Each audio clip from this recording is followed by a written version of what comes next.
S மக்களே, இன்றைக்கி episode முடிஞ்சிருச்சு. இன்ட்ரெஸ்டிங்காக போயிருக்க வேண்டிய கேமை நாங்கள் ட்விஸ்ட்டு பண்ணுறோம். எங்கள் பார்வதிக்கு நாங்கள் தான் கொடி பிடிப்போம் அப்படின்னு சொல்லி பிக் பாஸ் டீம் வந்து பெரிய சொதப்பலாம் ஒன்று பண்ணி மொத்த எபிசோடையும் மொக்க போடுற மாதிரி ஒரு மேட்ரு பண்ணி விட்டாங்க. ஓகே, நம்ம என்ன ஆகுதுன்னு வரிசையாக பார்ப்போம்.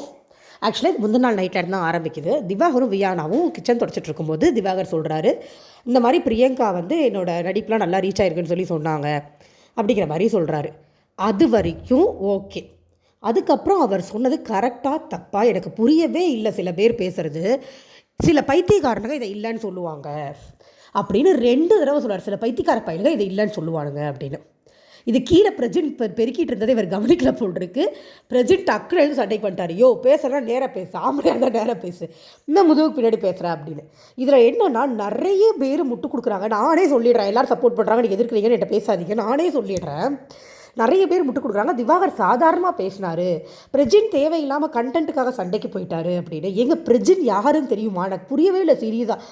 அவர் வந்து கிட்டத்தட்ட 20 வருஷமாக 10-20 வருஷமாக ஃபீல்டில் இருக்கிறவர். போயும் இந்த தர்பூசணிகிட்ட சண்டை போட்டாங்க அவர் ஃபேம் தேடணும். இவர் பண்ணுற ஆக்டிவிட்டீஸ் பிடிக்காமல் தான் சண்டைக்கு போகிறாங்க. வெளியிலேருந்து பார்த்துருக்காங்க. அதனால் அன்பார்லிமெண்ட்ரி வேர்ட்ஸ் நான் பேச மாட்டேன்ட்டு அதை தான் பேசுகிறான். உள்ளேயும் அதான் பேசுகிறான். பைத்தியக்காரனுங்கன்னா இவன் யாரை மீன் பண்ணுறான்? பிரஜினை மீன் பண்ணாததாகவே இருக்கட்டும். பிரஜினை அவன் சொல்லனே வச்சுக்கோங்க. பிரஜினுக்கு வந்து அதை அவரை சொன்னதாக நினச்சிட்டாரு. ஏன்னா மேபி அவர் அந்த விஷயம் சொல்லியிருந்திருக்கலாம். பிரியங்கா போய் சொல்கிறாங்கன்னு சொல்லியிருந்திருக்கலாம். அவங்களுக்குள்ள வாக்குவாதம் போயிருக்கலாம். நம்மளுக்கு அது வராமல் இருந்திருக்கலாம். ஏன்னா பிரஜின் சொல்கிறத பார்த்தா அப்படி தான் இருக்குது. நான் ஏதாவது பேசினா பிளாட்ஃபார்ம் முன்னாடி பேசி இப்படி பேசாத அப்படின்னு. ஸோ அவரை சொன்னதாக எடுத்துக்கிட்டு இருந்திருக்கலாம். நான் என்ன சொல்கிறேன், அது தப்பாகவே இருந்துட்டு போட்டோங்க. அவர் வேறு யாரையாவதே சொல்லியிருக்கட்டும். வாட்டர்மெலன், தர்பூசணி, அந்த பூசணிக்கா வேறு யாரையாவது கூட சொல்லியிருக்கட்டும். அது எப்படி அந்த வார்த்தையை சொல்லலாம்? எதுக்குங்க அதுக்கு முட்டு கொடுக்குறா? எப்படிங்க முட்டு கொடுக்குறீங்க? எதுக்கு எடுத்தாலும் அந்த தர்பூசணி தப்பு பண்ணி யாராவது கேட்டால் தர்பூசணி வச்சு பாப்புலாரிட்டி தேடுறாங்களாமா. 20 வருஷமாக இப்போ சிங்கிங் ஃபீல்டில் இருக்கிறவங்க, 20 வருஷமாக சினிமா ஃபீல்டில், சீரியல் ஃபீல்டில் எல்லாத்துலையும் இருக்கிறவங்க, ஒரு காலத்தில் க்ரஷ்ஷாக இருந்தவங்க, அவ்வளோ ஃபேன்ஸ் இருக்கிறவங்க, இந்த ஆளை வச்சு பப்ளிசிட்டி தர வேண்டிய கட்டாயம் என்னங்க வந்தது? பிரஜினாலாம் சும்மா வந்து நின்னாலே எல்லாரும் ஓட்டு போடுவாங்க. அவ்வளோ க்ரஷ், அவ்வளோ ஃபேன்ஸ் இருக்காங்க அவருக்கு. இல்லை ஓட்டு விழுகலைன்னா கூட அவர் ரசிக்கிறதுக்கும் அவருக்கு திறமை இருக்குது. எவ்வளவோ சீரியல்ஸ் பண்ணியிருக்காரு, எவ்வளவோ சினிமாஸ் பண்ணியிருக்காரு. ஒரு பிரேக் த்ரூ வேணுங்கிறதுக்காக தான் இங்கே வந்திருக்காரு. அவர் வந்த இடத்துல அடித்து ஆடணும்னு நினைக்கிறாரு. அவ்வளோதான், ஸ்ட்ராங்காக விளையாடணும்னு நினைக்கிறாரு. அது அவர் ஆக்சுவலாக பெருசாக ஒன்றும் சரியாக பண்ணலாம் தான் நான் சொல்லுவேன். அவருக்கு ப்ராப்பராக ஸ்ட்ரீம்லைன் பண்ணி பேசவோ பாயிண்ட்டாக பேசவோ தெரியலன்றது தான் என்னுடைய கருத்தும். ஆனால் எதுக்கு எடுத்தாலும் அந்த தர்பூசணிக்கு இப்போ சப்போர்ட் பண்ணுறவங்க நிறைய பேர் ஆகிட்டாங்க. என்னத்தை பார்த்தீங்க அவருக்கு சப்போர்ட் பண்ணுறதுக்கு? பைத்தியக்காரங்க 2-3 தடவை சொல்கிறாரு. அதை சாதாரணமாக சொல்கிறாருன்னு சொல்லிட்டு ஒரு சிலர் சொல்லும் போது என்னால் அதை சகிச்சிக்கவே முடியல. அது எப்படி சொல்கிறீங்க? சாதாரண வார்த்தையா? பைத்தியக்காரா அப்படின்னு சொன்னால் சாதாரணமாக இருக்குமா நம்மளுக்கு? யாராவது ஒருத்தர் சொன்னால் இது யார் சொன்னாலும் தப்பு தானங்க. இது நடக்குது. இதில் வந்து திவ்யா சொல்கிறாங்க, உள்ள கெஸ்ட் இருக்காங்க, வெளியில் போங்கன்னு முதல்ல மெதுவாக தான் சொல்கிறாங்க. இவங்க யாருமே உடனே இப்போ பார்வதி வந்து நீங்கள் போகாதீங்கண்ணே அப்படிங்குது. அப்புறம் தான் திவ்யா கோவப்பட்டு கத்துறாங்க. ஏதோ உள்ளே போய் சொல்லிட்டு வந்துட்டாங்க போல. கெஸ்ட்டு சொல்லிட்டு வந்துட்டு வெளியில் போங்க, பேசுகிறேன்னா வெளியில் போங்க, உள்ளே பேசாதீங்க அப்படின்னா போகவே விட மாட்டேங்குது இந்த ப்ரோமோவதி. இந்த தர்பூசணியை நீ போகக்கூடாதுன்னு பிடிச்சி இழுத்துட்டு போகுது. இருந்தாலும் அந்த அம்மா இழுப்புக்கு போகிறாரு. நான் என்ன கேட்குறேன், இது குரூப்பிசம் இல்லாமல் என்னது? குரூப்பிசம் இந்த கேட்கவே மாட்டாரா விஜேஎஸ்? இது குரூப்பிசம் இல்லாமல் என்னது?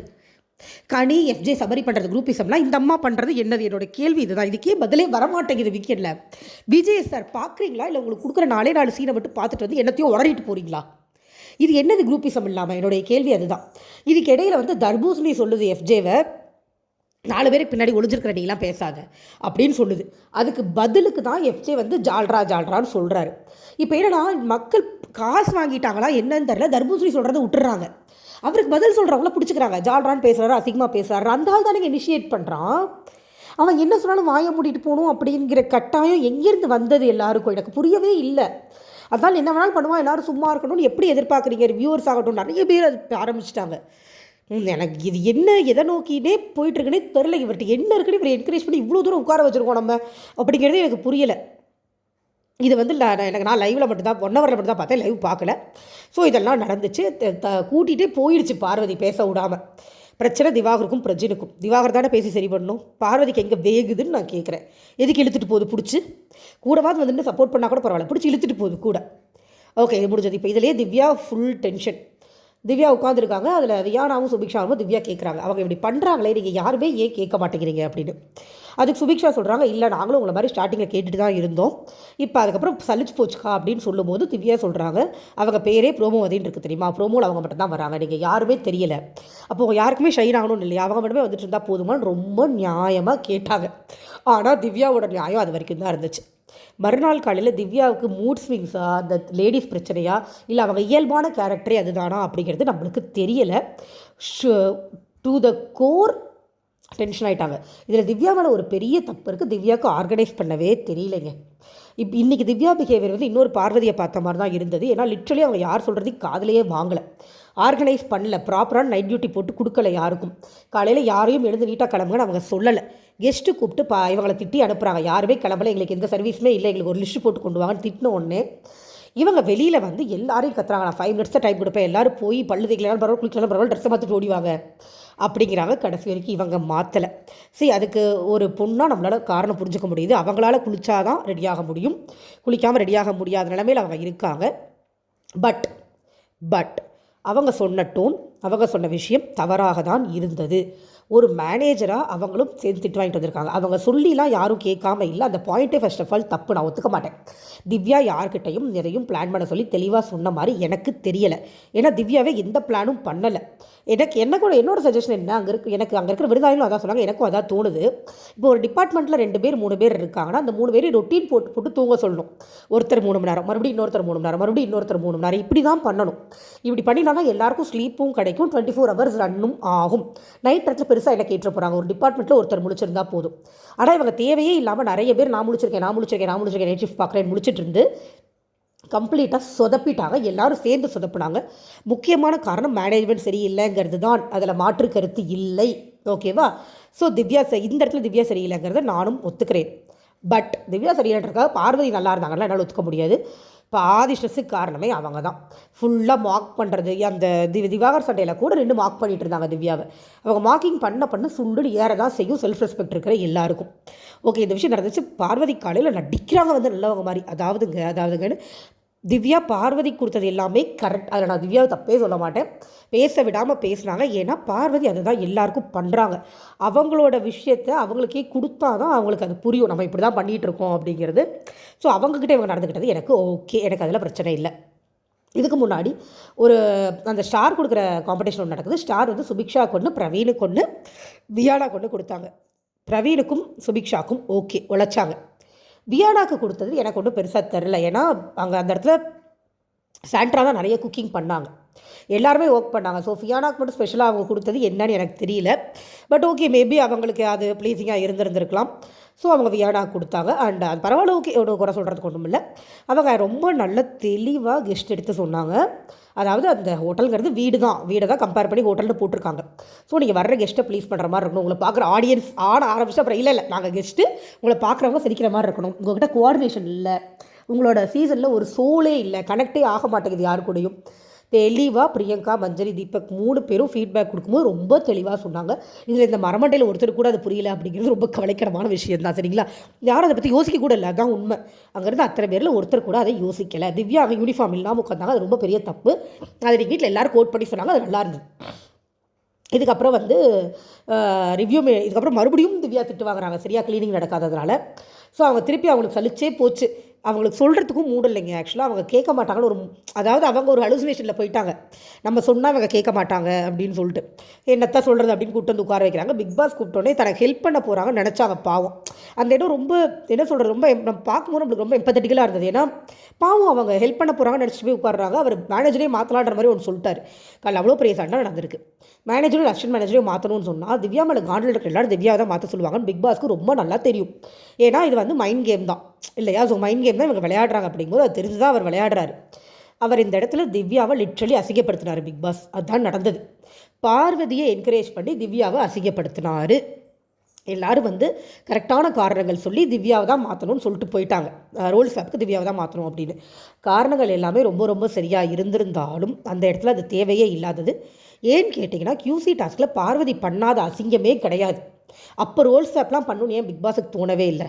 அவங்க ரிசைன் பண்ணிட்டு போனாங்க, திருப்பி அவங்களா வந்து உட்காந்துக்கிட்டாங்க, அவங்க இஷ்டத்துக்கு பண்ணாங்க. அவ்வளோ லீனியன்ஸ் பார்வதிக்கு கொடுத்தவங்க திவ்யாவுக்கு ஒரு நாள் டைம் கூட கொடுக்கல.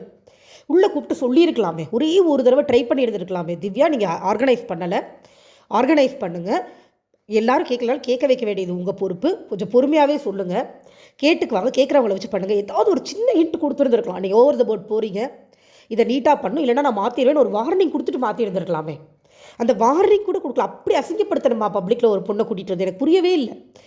அது பார்வதி பாஸ் தாங்க. நான் என்ன சொல்கிறேன், கப்பு தூக்கி கொடுத்துருங்க பார்வதி கையில். அதை தானே ட்ரை பண்ணுறீங்க. எதுக்கு வெளியில் ஃபேம் இருக்கிறவங்களாம் உள்ளே கூப்பிட்டு பார்வதி கிட்ட பிக் பாஸே அசிங்கப்பட வைக்க வேண்டிய கட்டாயம் என்ன வந்தது? வீக்கெண்டில் விஜேஎஸ் வந்தால் பார்வதிக்கு சிஞ்சா அடிச்சுட்டா, நல்லா பண்ணுறீங்க பார்வதி அப்படின்னு லைட்டாக சின்ன சேஞ்ச் தான், பண்ணிங்கன்னா சூப்பராக இருக்கும்னு ஒரு ஜால்ராவை தட்டிட்டு போகிறாரு. வீக் டேஸ் ஃபுல்லாக பிக் பாஸும் அதை பண்ணுறாங்க. அப்போ எதுக்கு மற்ற கண்டஸ்டன்ஸ்லாம் எனக்கு புரியல. எல்லாரும் விளையாட வேண்டாமா? பார்வதி ஸ்டைலில் பார்வதி பண்ணும்போது சும்மா இருந்தீங்க, இல்லை திவ்யா ஸ்டைலில் திவ்யா பண்ணும்போது சும்மா இருக்க வேண்டிய தப்பு ரைட்டாக அவங்க மக்களை ஃபேஸ் பண்ணிக்கிறாங்க. இவரையே மாற்றுறாரு. அங்கே கிளம்ஸி ஆனால் என்ன ஆனால் அது டாஸ்க்கு தானே. அங்கே உருக்குள்ள இருக்கிற மஞ்சரி, தீபக், பிரியங்கா எல்லாருக்கும் தெரியும் அது டாஸ்க்குன்னு, தெரிஞ்சுதான் வந்திருக்காங்க. கிளம்ஸி ஆனால் அவங்க ஹேண்டில் பண்ணிக்கிறாங்க. இவர் எதுக்கு உள்ளுக்குள்ளே பூந்தாருன்னு எனக்கு தெரியவே இல்லை. இன்றைக்கி பிக் பாஸ் மேலே கம்ப்ளீட் டிசப்பாயின்மெண்ட். சீரியஸாக நீங்கள் பார்வதிக்கு பிக் பாஸ் ஒரு சொம்பு தூக்கிட்டு பின்னாடியே திரிஞ்ச மாதிரி இருந்தது அந்த விஷயம். அது முடிஞ்சது பார்வதி சிரிப்பை கண்ட்ரோல் பண்ணிட்டு உட்காந்துருந்தாங்க. சின்சியராக அந்த இதை நீங்கள் 1 ஹவரில் பார்த்துருக்க முடியாது. லைவில் இந்த டாஸ்க் முடிஞ்ச உடனே போய் மேனேஜர் சீட்டுக்கு எதிரில் இருந்த சீட்டில் உட்காந்துட்டு அப்பாடா அப்படின்னு அவங்க சொன்னதை நம்ம பார்த்தோம். அவங்க ஃபேஸில் அந்த மாக்கிங் ரியாக்ஷன் கண்டிப்பாக இருந்தது. திவ்யா போனதுக்குரிய நிம்மதி அவ்வளோ ஹாப்பி அவங்களுக்கு உள்ளுக்குள்ளே. சீரியஸாக செம்ம காண்டாயிடுச்சு எனக்கு பார்த்துட்டு. அண்ட் அகைன் இதில் வந்து விக்ரம் அடுத்த மேனேஜர் ஆக்கிட்டாங்க. ஸோ விக்ரமோட பாத்திரம் தேக்கிற ஹெட் பதவியை தூக்கி திவ்யாவுக்கு கொடுத்துட்டாங்க. அண்ட் விக்ரமோட என்டர்டைன்மெண்ட் மேனேஜர் பதவியை தூக்கி அமித்துக்கு கொடுத்துட்டாங்க. எல்லாம் பெரிய நல்லவங்க மாதிரி கிழிச்சிட்டாங்க எல்லாத்தையும். திவ்யாவில் தான் கிழிக்க முடியல பாவம், எல்லாத்தையும் கிழிச்சு நொட்டியாச்சு. இப்போ பார்வதி என்ன பண்ணுறாங்க, நேற்று திவ்யாட்ட அந்த ஆட்டிடியூட் காமிச்சு அந்த திமிரு பண்ணிகிட்டு இருந்தாங்கல்ல, எல்லாரும் கூட சண்டை போட்டு இன்றைக்கி விக்ரம் பின்னாடி நாய் மாதிரி லிட்ரலி போகிறாங்க. விக்ரம் சொல்லுங்கள், அவ்வளோ தன்மையாக அப்படி ஒரு நடிப்பு. இதெல்லாம் நடிப்புன்னு சீரியஸாகவே எனக்கு உங்களுக்கு பார்க்குறவங்களுக்கு தெரியாதான்னு எனக்கு தெரியல. Parvathi super, Parvathi great, Parvathi only doing all the work, Parvathi is doing task super. புரியல. அவங்க திவ்யாவை அஃபண்ட் பண்ணதுக்காக திவ்யா வெளியில் போயிட்ட சந்தோஷத்தில் இதெல்லாம் பண்ணிகிட்டு இருந்தாங்க. அவங்க திவ்யா கிட்ட போய் பொறுமையாக பேசுகிறாங்க அப்படின்னாலும் திவ்யா வம்புழுக்கிறாங்கன்னு தான் அர்த்தம்.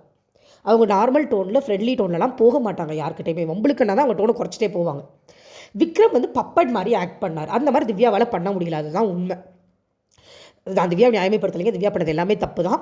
காலையில் பண்ணது மட்டும், பார்வதி கிட்ட அவங்க பண்ணது எல்லாமே கரெக்டு தான், அதில் எனக்கு மாற்றுக்கிறதே கிடையாது. ஆனால் அவங்களுக்கு பப்பட்டாக நல்லா சூப்பராக விக்ரம் சின்சா அடிச்சுக்கிட்டே நல்லா பண்ணார். பட் விக்ரம் அவ்வளோதான், நம்மளுக்கு தெரியும். 30 நாளாக பார்த்துட்டோம். இதுக்கப்புறமும் அவர்கிட்ட சேஞ்சஸ்லாம் வராது, அவர் அப்படியே தான் இருப்பார். அது ஓகே தான். எனக்கு விக்ரம் கிட்ட பெருசாக கம்ப்ளைண்ட்லாம் ஒன்றும் இல்லை. அது அப்படி பார்வதி அப்படி எடுத்துகிட்டு போகிறது ஒரு கலை, அது விக்ரமுக்கு தெரிஞ்சிருக்கு. நான் அதெல்லாம் இல்லைன்னுலாம் சொல்ல மாட்டேன். ஆனால் இன்ட்ரெஸ்டிங்காக இருக்கான்னு கேட்டால் இல்லை. எனக்கு இது ஓகே தான். ஆனால் எனக்கு ஓகே, பட் பார்வதிக்கு சப்போர்ட் பண்ணுறவங்க கிட்ட தான் எனக்கு பிரச்சனையே வருது. பார்வதி கொடுக்குறது கண்டென்ட்னா திவ்யா கொடுத்தது கண்டென்ட் தானே. அப்புறம் ஏன் திவ்யாவை மாற்றும் போது நீங்கள் சந்தோஷப்படணும்? பார்வதிக்கு ரசிக்கிறவர் திவ்யாவை ரசிச்சுட்டு போங்க. 2 பேரும் கண்டென்ட் தானே கொடுக்குறாங்க. உங்களுக்கு உண்மையிலே கண்டென்ட் தான் தேவை அப்படின்னா அந்த மாதிரி கண்டென்ட் தேவைன்னா. எனக்கு திவ்யா கிட்டத்தட்ட நீ பார்வதி மாதிரி தான் பண்ணாங்க. யார் சொன்னதை காதில் வாங்காமல் அவங்க பாட்டு கொண்டு பேசிகிட்டே இருந்தாங்க. ஸோ அதிக ரசிக்க கண்டென்ட்னு எதுக்கு திவ்யா மாற்றுறது சந்தோஷப்படுறீங்க? கவலை தானே படணும்.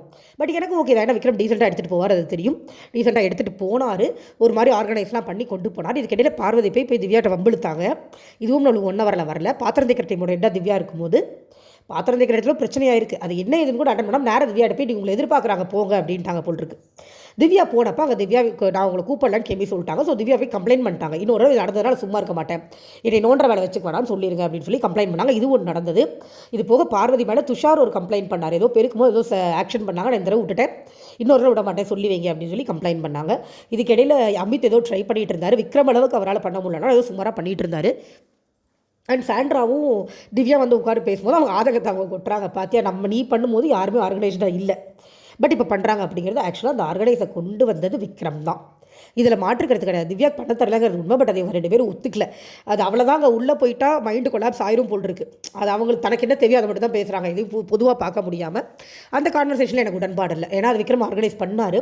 இதுக்கிடையில் வந்து பிரஜின் நல்லா கொடுத்தாரு. அது பார்த்துருக்கணும் நீங்கள். அது வரல, 1 ஹவரில் விக்ரம் வந்து பிரவீன் பார்வோட சொல்லி க்ளீனிங் டைம் நீட்டாக க்ளீன் பண்ண சொல்லுங்கள் அப்படின்னு சொன்னாங்க. அவங்க நேரம் வந்து பிரசிடெண்ட்டை தான் போனாங்க. பிரசிடெண்ட்டை போயிட்டு பிரசிடெண்ட் இங்கே பாருங்கள் அப்படிங்கிறத அவர் நடந்துக்கிட்டே இருக்கார். இந்த அம்மா நின்று போஸ்லாம் கொடுத்து பார்த்துச்சு. அவர் திரும்பி பார்த்து நடந்து வந்து சொல்லுங்கள் என்னால் நிற்கலாம் முடியாது அப்படின்ட்டு நடந்துக்கிட்டே இருந்தார். இந்த அம்மா வேறு வழி இல்லை, கத்தவும் முடியாது, கத்துனா பேர் கெட்டு போயிடும்.